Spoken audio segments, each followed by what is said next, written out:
जैसे श्री रामचंद्र जी ने कौन सा अद्वितीय काम किया जो हम सुना करते थे कि समुद्र के ऊपर पुल बना दिया था। जब लंका पर चढ़ाई करनी थी सीता जी को छुड़वाने के लिए और 33 करोड़ देवताओं की बंद छुड़वाने के लिए, जो काल इसने रावण ने बंद कर रखे थे अपनी कैद में 33 करोड़ देवता। अब वो पुल कैसे बना था? श्री रामचंद्र जी से पुल नहीं बना था, तभी तो वो समुद्र में खड़े होकर के समुद्र से ही याचना कर रहे थे कि मुझे रास्ता दे दो, और 3 दिन तक घुटनों पानी में खड़ा होकर श्री रामचंद्र जी ने समुद्र से याचना की, लेकिन वो नहीं माना। तब उसको जलाने के लिए अग्निबाण छोड़ना चाहा। तब समुद्र विपर रूप धारण करके बाहर आया और कहा श्री रामचंद्र जी से कि आप मुझे मत जलाओ, इसमें बहुत बड़ा संसार बसा हुआ है। आपकी जो समस्या है उसका समाधान नल और नील के पास है। नल नील नाम के 2 सेवादार सैनिक थे उसमें, श्री राम की सेना में। अब वो नल और नील के पास बताया कि उनके हाथों से पत्थर भी तैर जाते हैं, डूबते नहीं। अब यहां थोड़ा सा संक्षिप्त विवरण देना पड़ेगा कि नल और नील को ये शक्ति कहां से प्राप्त हुई थी। नल और नील ये दोनों आपस में मुसेरे भाई थे, यानी मौसी के बेटे थे। इनकी माताएं बहन थी। इन दोनों के ऊपर एक बहुत बड़ा भयंकर कष्ट था, 3 ताप का। सभी ऋषि महर्षियों से इन्होंने याचनाएं की थी, और देसी वैद्य जितने भी वैद्य थे आयुर्वेदिक, उनसे भी उन्होंने ट्रीटमेंट कराया, कोई राहत नहीं मिली। फिर ऋषि महर्षियों और झाड़ फूक करने वालों से सब जगह उन्होंने अपना इलाज करवाया, कोई राहत नहीं मिली। अब ऋषि महर्षियों ने, संतों ने ये बता दिया कि तुम्हारे ये प्रारब्ध में लिखा हुआ, तुम्हारे भाग्य में लिखा हुआ है, इसको कोई नहीं मिटा सकता। नल और नील तुम्हें आजीवन भोगना पड़ेगा। वो महादुखी थे। जिस व्यक्ति को ये पता लग जाए कि तेरा रोग लाइलाज है, असाध्य हो चुका है, तो उसकी स्थिति वो स्वयं ही जान सकता है। फिर भी आत्मा के अंदर एक विशेष कसक होती है, उसको परमात्मा का दिया हुआ एक विशेष ज्ञान होता है उसको, आत्मा को, कि परमात्मा हमारे सब दुखों को दूर कर सकता है। इसलिए इसको इतना जवाब मिलने के बाद भी ये प्रयत्नशील रहती है। इसी उद्देश्य से नल और नील कबीर परमेश्वर जी के सत्संग में चले गए। उस समय त्रेता युग में परमेश्वर कबीर देव जी मुनिंदर नाम से आए हुए थे। मुनिंदर ऋषि नाम से प्रकट थे, सहश्री रहते हैं परमात्मा। और मुनिंदर ऋषि जी की उन्होंने कहीं कई जगह से महिमा सुनी थी कि बड़े महापुरुष हैं।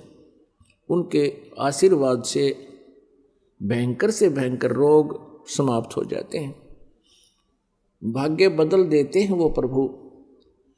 नल नील को विश्वास नहीं रहा था कि ऐसे ऐसे मंडलेश्वरों के पास हम जा चुके हैं, ऐसे ऐसे सिद्धों के पास जा चुके हैं, हमें कोई राहत मिली नहीं। फिर भी इत्फाक परमात्मा की रजा होती है।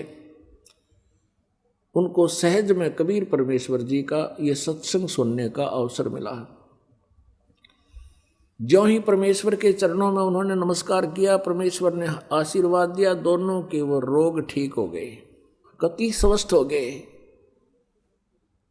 बड़े अचंभित हुए, चरणों में पड़ के रोने लगे, हे परमात्मा आप कहाँ छुपे थे, सारी कहानी बताई कि हमारे को सब ने ये जवाब दे दिया था कि अब तुम्हारा कहीं इलाज नहीं है।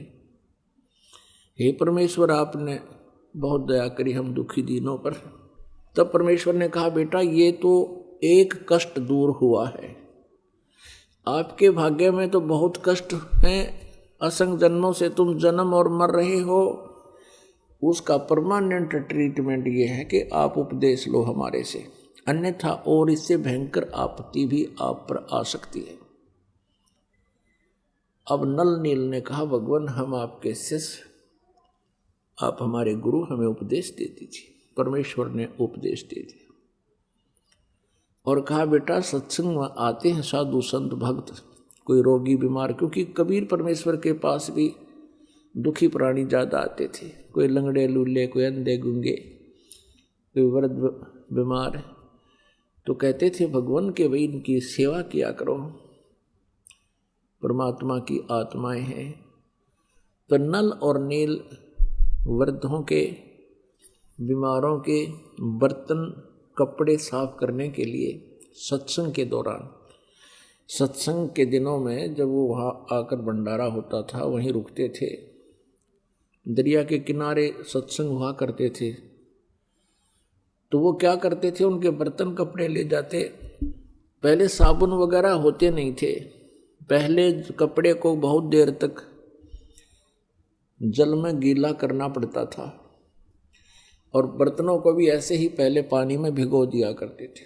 तो दरिया के किनारे उन कपड़ों को वो दोनों कुछ पत्थर के नीचे दाब देते थे और जल में भिगो देते थे। ऐसे ही बर्तनों को पानी में डबो करके रख देते थे। वो सत्संग में सुने हुए चर्चाओं पर विचार करते थे, परमात्मा के द्वारा दिए गए वचनों पर विचार करते थे और फिर अपनी सतिथि पर भी वो प्रतिदिन जो है चिंतन करते थे, हमारी क्या बुरा हाल था, हमारा कोई जीवन नहीं था। नल नील आपस में बतलाते थे, परमात्मा आए हैं, जनता पता नहीं कब समझेगी, कहते हैं कोई मानता नहीं है। इस तरह की चर्चा वो किया करते थे। इतने में क्या होता कि कुछ तो कपड़े बह जाते पानी में जो वहाँ भिगो रखे थे, कोई बर्तन बह जाता था, उनको पता नहीं चलता। वो जितने भी शेष बचे होते उनको धो मांझ कर लाकर रख देते। किसी का कपड़ा नहीं, किसी का गिलास नहीं, किसी की थाली नहीं, क्योंकि सब अपने अपने बर्तन साथ लेकर जाते थे। तो वो कहने लगे, भाई हमारे बर्तन इतने लेकर गए थे, तुम वापस कम लाए हो, अब हम गरीब, हम कहाँ जाएं। कोई कहता हमारे वस्त्र ऐसे थे, आप वापस पूरे नहीं लाए हो।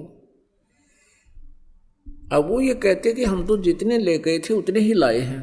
नल नील ये कहते थे कि जितने हम लेकर गए थे हम तो सभी ले आए, वहाँ कोई नहीं रहा है। जो जल में बह जाते थे उनका ज्ञान नहीं होता था। तो भक्तजन कहने लगे, भैया आप हमारी सेवा मत करो, हम तो परेशान हो गए, अब हफ्ता 5-4 दिन रुकने हैं, अब कहाँ से कपड़े लाएं, कहाँ से बर्तन लाएं हम। लेकिन वो हाथ जोड़कर कहते थे कि अब के हम बहुत सावधान होंगे, आप गुरुदेव को ना बताना, नहीं तो हमारी सेवा छीन ली जाएगी। और उनको ये डर था कि कहीं परमात्मा हमसे रुष्ट हो जाए और सेवा छीन ले तो हम कहीं फिर से उसी प्रकार कष्ट ना आ जाए हमारे पर, उसी तरह दुखी ना हो जाए। तो उन्होंने कुछ दिन फिर नहीं उनको बताया, तो फिर भी वो दुखी होकर आखिर में परमात्मा से उन्होंने अर्ज करनी ही पड़ी। परमेश्वर मुनिंदर जी के सामने कहा कि गुरुवर, ये नल नील की इरादा तो है अच्छा कि ये सेवा करें, लेकिन भगवान ये हमारे वस्त्र ले जाते हैं। वहाँ देखने वालों ने बताया कि ये वहाँ बैठ कर के परमात्मा की चर्चा करने लग जाते हैं, कपड़े और बर्तन दरिया में बह जाते हैं। हमारी इतनी अर्ज है, इनसे प्रार्थना, इनसे आदेश दे दो, ये हमारे वस्त्र और कपड़े ना ले जाओ, हम अपने आप कर लेंगे जैसा हमसे बनेगा। इनका इरादा गलत नहीं प्रभु, ये ध्यान मस्त हो जाते हैं, आपके वचनों को सुन सुनकर गदगद होते हैं, कभी रोते हैं कभी हंसते हैं। जब नल और नील को यह पता चला कि आज तुम्हारी शिकायत हो गई है और गुरुदेव कहीं तुम्हारी सेवा ना छीन लें और नाराज ना हो जाए, हाथ जोड़कर खड़े हो गए। कहने लगे, प्रभु अवश्य हमसे भूल बनी होगी, लेकिन हमारा इरादा ठीक है प्रभु, हम चाहते हैं सेवा करें। और परमात्मा के चरणों में गिरकर रोने लगे कि हमारी सेवा ना छीनना परमेश्वर, हम बहुत ध्यान देंगे। वो शिकायत करता कहते, भगवान ये प्रत्येक बार ऐसा ही बोलते हैं और ये वहाँ जाकर के भूल जाते हैं, भगवान की चर्चा में ये ज़्यादा ही मस्त हो जाते हैं, इनके बस की बात नहीं। तब परमात्मा ने देखा और कहा कि बेटा तुम्हारी सेवा नहीं छीनते, खूब सेवा करो। आशीर्वाद दे दिया कि आज आपके हाथ से जल के अंदर कोई भी वस्तु नहीं डूबेगी, पत्थर भी क्यों ना हो। उस आशीर्वाद से, उसके बाद परमात्मा के आशीर्वाद से नल और नील के हाथों से छोड़ा गया पत्थर भी जल पर एज इट इज रुक जाता था, चाहे उसके ऊपर कोई खड़ा हो जाए। और तो कहना ही क्या, कपड़े थाली वह एज इट इज वहीं रहते थे जब तक वो स्वयं उठा नहीं लेते। तो उनकी समस्या हल हुई। इस चीज का पता था इस समुद्र देव को। उसने आकर रामचंद्र जी से कहा कि आपकी सेना में नल और नील नाम के दो संत हैं, भक्त हैं, और उनके हाथों में ऐसी शक्ति है कि उनके द्वारा छोड़ा गया पत्थर मेरे ऊपर एज इट इज रुक जाएगा। अब नल और नील को बुलाया गया। अपने आत्माओं, ये जीव मार खाता है भक्ति के इस मार्ग में। काम, क्रोध, मोह, लोभ, अहंकार ये विष का काम करते हैं। उसमें नल और नील की जो महिमा होनी थी उसको देखकर नल और नील बड़े प्रसन्न हो गए, फूले नहीं समाये कि हमारे को भगवान श्री रामचंद्र जी ने पुकारा है। और कहा रामचंद्र जी ने कि भी क्या तुम्हारे हाथों से पत्थर तैर जाते हैं? दोनों ने कहा हाँ जी। कहा भी ठीक है, हमें एक एक्सपेरिमेंट करके दिखाओ, ट्राई करो। उन्होंने उठाया, पत्थर जल पे रखा, वो डूब गया। नल ने रखा वो भी डूब गया, नील ने रखा वो भी डूब गया। अब समुद्र की तरफ श्री रामचंद्र जी ने देखा, शायद वो कहना चाह रहे हों कि समुद्र तो झूठ बोल रहा है, इनके हाथों में कोई शक्ति नहीं। अब समुद्र ने कहा कि भगवान इनके हाथों में शक्ति थी, लेकिन आज इन्होंने अवश्य कोई त्रुटि की है। तब समुद्र ने कहा कि नल नील आज तुमने क्या गलती कर दी। दोनों ही वो बहुत अचंभित थे कि आज क्या हो गया हमें। फिर उनको याद आया कि आज हमने अपने गुरुदेव को याद नहीं किया। अब यहां मार खाता ये प्राणी, उन्होंने ये सोच लिया कि यदि हम अपने गुरुदेव से अर्ज करेंगे तो रामचंद्र जी और ये सेनानियों सोचेंगी इनके पास शक्ति नहीं, ये कहीं और से मांग कर लाए। इस अभिमानवश उन्होंने अपने मालिक को याद नहीं किया, परमेश्वर को, और अपनी प्रभुता दिखानी चाहिए। वो उनके हाथों से वो पावर गई। अब समस्या ज्यों की तो तब नल और नील ने परमात्मा को याद किया, मुनिंदर जी को याद किया। गुरुदेव अक्षमा करो, हमसे कोई भूल बनी है, अक्षमा करो, हमसे कोई भूल बनी है। और श्री रामचंद्र जी पर तो दुख का पहाड़ टूटा हुआ था, उसने भी अर्ज की परम पिता से, परमेश्वर से। हम सभी आत्माएं उसी परमेश्वर की हैं। और पुण्यात्माओं कहते हैं, जहाँ जन की महिमा सुनो तहाँ मैं गवन करंत, तो मुझे पुकारते हैं। पिछले संस्कारी कोई हंस होते हैं, उनके लिए भी कहते हैं, मैं तुरंत वहाँ पहुँच जाता हूँ। मुनिंद्र रूप में परमेश्वर कबीर जी सामने आते हुए नजर आए। नल और नील का ध्यान उधर गया, जिधर परमात्मा आ रहे थे। दृष्टि गई उधर, देखा कि गुरुदेव आगे, गुरुदेव आगे, वो आगे महाराज, वो आगे महाराज। सभी ने देखा एकटक सामने एक महापुरुष ऋषि आ रहे हैं। नल और नील ने दंडवत प्रणाम किया। श्री रामचंद्र जी ने भी चरण लिए। श्री रामचंद्र जी ने कहा कि भगवान, आज आपके शिष्यों से ये पत्थर नहीं तैरे, जल के ऊपर पत्थर नहीं तैरे। परमेश्वर ने कहा कि आज के बाद इनके हाथों से ये तैरेंगे भी नहीं, क्योंकि इनके अंदर अभिमान आ गया। ये भूल गए भगवान को, ये स्वयंभू बनना चाहते थे। आज के बाद इनके हाथों में कोई पावर नहीं रहेगी।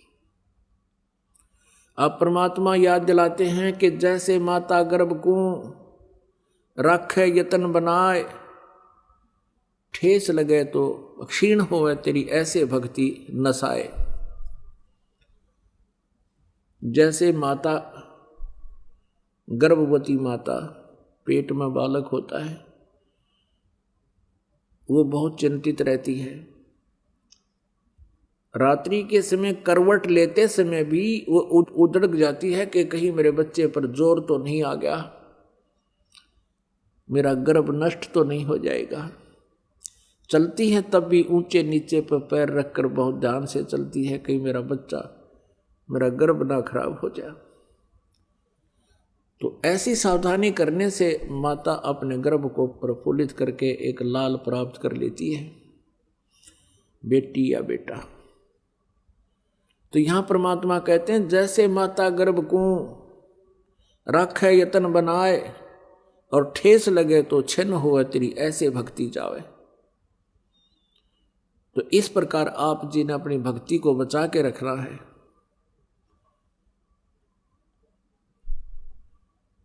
काम, क्रोध, मोह, लोभ, अहंकार ये इसके शत्रु हैं। परमात्मा की मर्यादा से हट जाना तो भी हम भक्ति नष्ट कर देते हैं। परमेश्वर कबीर जी से श्री रामचंद्र जी ने कहा कि भगवान, ऐसे ऐसे कहानी सारी अपनी जो ना कहानी सुनाई कि मैं रामचंद्र हूँ, दशरथ पुत्र, और मुझे वनवास प्राप्त है। उस वनवास के कष्ट में एक और कष्ट हमें आ गया कि रावण, लंकापति रावण ने मेरी पत्नी उठा ली, उसको कैद कर रखा है। उसको हम छुड़वाने के लिए बहुत प्रयत्न कर चुके हैं। हमने बहुत शांति दूत भेजकर भी प्रार्थना की है, पर वो मानता नहीं। और हमने सेना लेकर जाना है, ये पुल बनाना था इस समुद्र के ऊपर। प्रभु, आप अपने शिष्यों को शक्ति दे सकते हो, मुझ पर भी कृपा करो, मेरा ये कार्य सिद्ध हो। तब परमेश्वर कबीर जी ने कहा कि मैं अभी इस पहाड़ के चारों तरफ, मुझे पता था तेरी आपत्ति का, इस पहाड़ के चारों तरफ अपनी सोटी से, एक पहाड़ था वहां से कम 4-5 किलोमीटर की दूरी पर, इस पहाड़ के चारों तरफ मैंने रेखा खींच दी है अपनी सोटी से, डंडे तक। इसके बीच बीच के पत्थर मैंने हल्के कर दिए हैं, फ्लोटिंग बना दिए, इनको आशीर्वाद दे दिए। और इस पहाड़ से जितना तुम बना सकते हो पुल बना लो। एक्सपेरिमेंट के लिए हनुमान जी को भेजा, हुआ लाया, वहां से पहाड़ पत्थर उठा के उसको पटक दिया, वहां पर वो कई टुकड़े हो गया। उनको उठा करके फिर नल और नील में एक और कारीगरी थी, एक विशेषता थी, वो शिल्पकार भी थे। नल और नील ने उनको छोल कूट पीट के एक दूसरे में फंसाया था और वहाँ रखे गए। तब वो पत्थर तैरे थे, तब वो पुल बना था। अब हम सुना करते थे, जैसे हनुमान जी क्या करते थे, हनुमान जी पत्थर वहां से, क्योंकि 4-5 किलोमीटर से उठा के लाना था और पुल के ऊपर भी आगे चल चल के डालना था, लंबाई बहुत बढ़ती चली गई थी। हनुमान जी क्या करते थे, पत्थर पर राम लिख लेते थे, राम,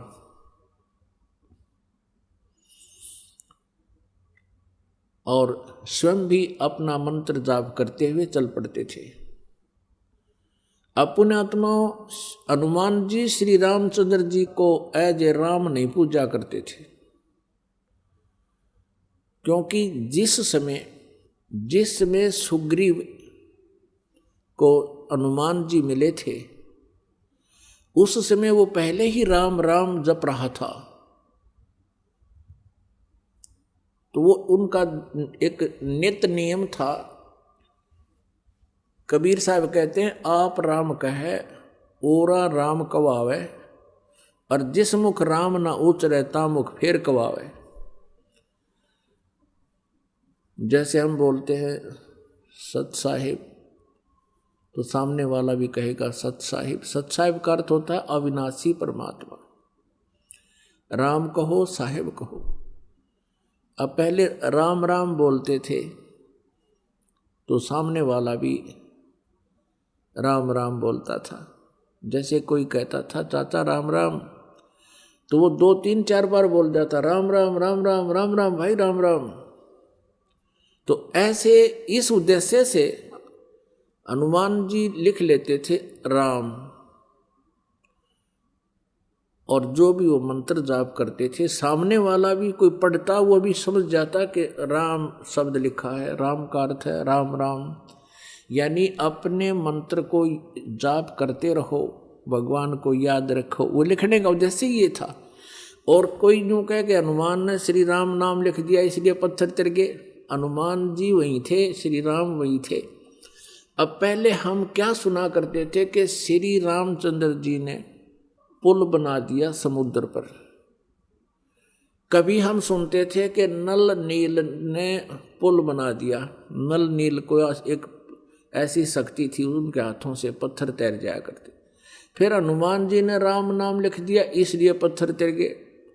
कोई सिर पैर नहीं था इन बातों का, ये लोक वेद था। यदि नल नील के हाथों में पावर थी और उससे तैर गए थे, तो हनुमान जी ने राम नाम लिखने की क्या जरूरत पड़गी। फिर श्री रामचंद्र जी का क्या सहयोग रहा उसमें, पुल के बनाने में कौन सा आशीर्वाद रह गया उनका, जब वह तो आप याचना कर रहे थे समुद्र से। तो पुण्यात्माओं